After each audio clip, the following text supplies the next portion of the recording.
साथियों नमस्कार। आज एकदम ज्वलंत मुद्दे पर मैं आपसे चर्चा करना चाहता हूं, जो परिवहन निगम कर्मचारियों से संबंधित है। साथियों, आपको मालूम है कि वर्तमान समय में चुनावी माहौल है और इस चुनावी माहौल के दौरान परिवहन निगम की बड़ी संख्या में बसें चुनाव ड्यूटी में पुलिस अधिकारियों को, पुलिस कर्मचारियों को और अन्य विभागों के लोग जिनकी ड्यूटी चुनाव में लगी होती है, उन्हें एक स्थान से दूसरे स्थान पर ले जाने का काम करते हैं। साथियों, इस चुनाव ड्यूटी में प्रायः चालक संवर्ग के लोग ही जो संचालन शाखा से जुड़े हैं वो ड्यूटी पर भेजे जाते हैं, परंतु परिचालक संवर्ग के लोग इसमें नहीं भेजे जाते हैं। साथ ही ये भी आपको बताना चाहता हूँ कि इसमें जो गाड़ियाँ चुनाव के दौरान जाती हैं वो 24 घंटे के लिए लगभग 24,000 रुपये प्रतिदिन और किलोमीटर 400 मिनिमम उसका काउंट किया जाता है। लेकिन साथियों, जो चालक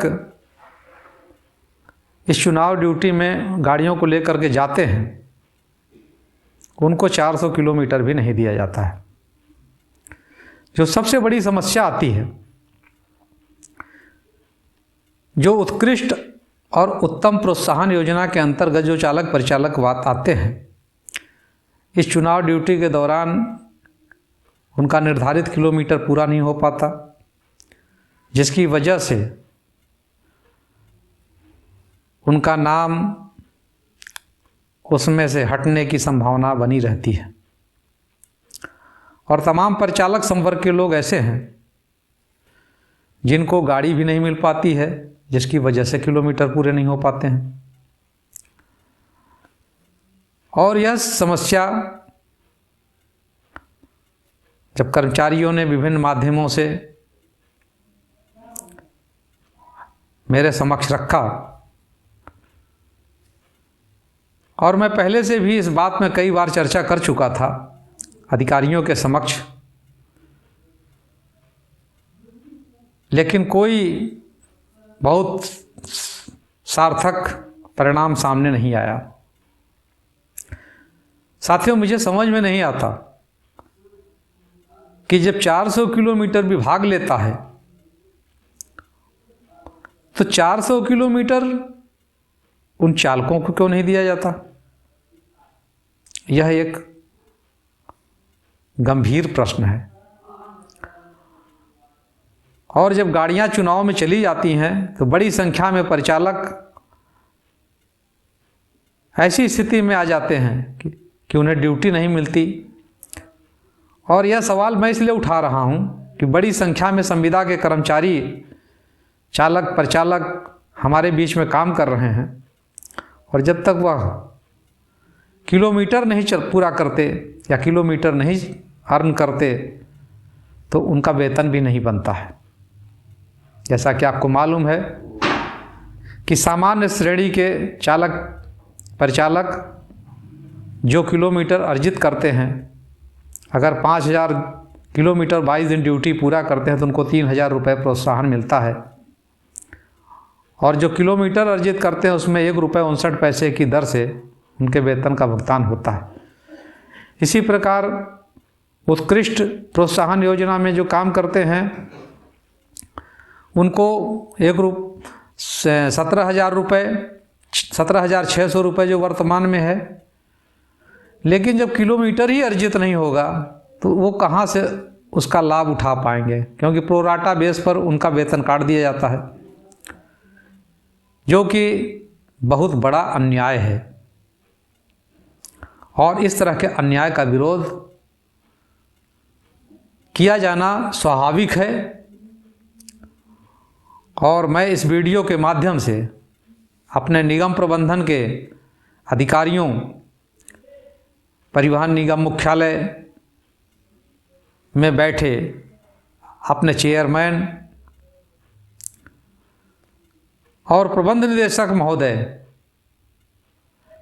साथ ही जो अन्य इससे जुड़े अपर प्रबंध निदेशक और अन्य अधिकारीगण हैं, उनसे मैं मांग करता हूं कि इन कर्मचारियों को जो चालक परिचालक संवर्ग के हैं, अगर हम उन्हें गाड़ियां नहीं उपलब्ध करा पा रहे हैं तो ऐसी स्थिति में उनका कसूर क्या है? क्या उनको वेतन नहीं मिलना चाहिए? आप परिवहन निगम की गाड़ियों को भेज करके चुनाव आयोग उसके पैसे का भुगतान करता है और जो मिनिमम 24 घंटे का निर्धारित धनराशि है उसका भुगतान चुनाव आयोग करता है, तो इन कर्मचारियों को किलोमीटर क्यों नहीं, इनको वेतन क्यों नहीं?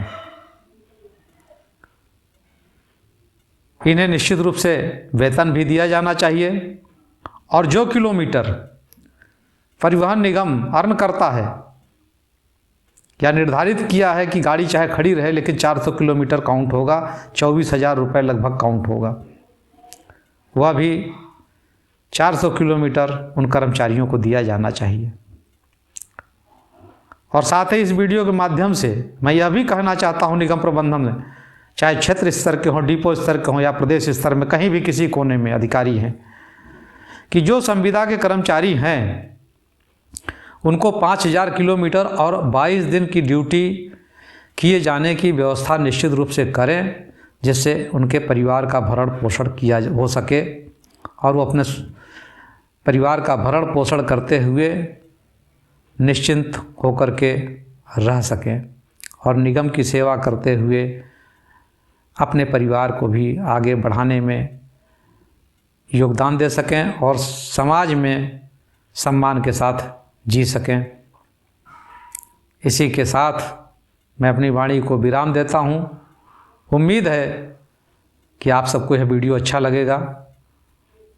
आप सब इस वीडियो को लाइक करें, अपने प्रियजनों को शेयर करें, चैनल को सब्सक्राइब करें, अपने अच्छे अच्छे सुझाव दें, जिससे आने वाले समय में और अच्छे वीडियोज़ आपके सामने प्रस्तुत कर सकूं।